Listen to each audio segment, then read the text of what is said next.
I think maybe there's a couple things to understand. One is, what is the church?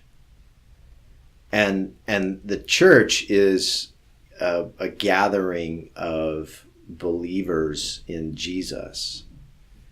And we gather to worship him, to sit under the instruction of his word, to fellowship or partner together in that effort, and to encourage one another.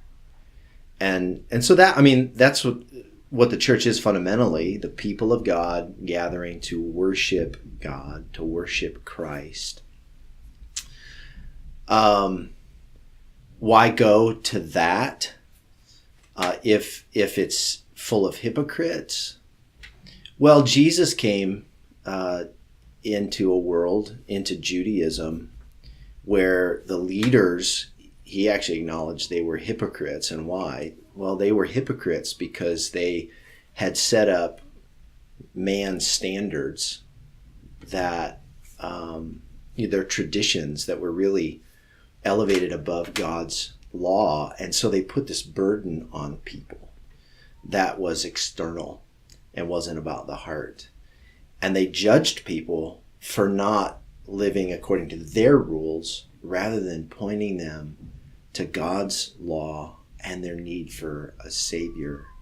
And they were hypocrites. Jesus said they were clean on the outside, but they were dirty on the inside, like a dirty bowl or a tomb that looked nice on the outside, but it was full of dead men's bones on the inside. And so God hates hypocrisy. Jesus warned his followers about the leaven of the Pharisees, the hypocrisy of the Pharisees.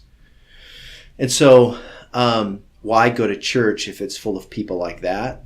Well, you shouldn't. You shouldn't go to that kind of church if it truly is full of hypocrites. But if you want to know God and worship God with the people of God, you'll find that they're broken, that they're sinful. And being sinful is different than being just a full-blown hypocrite.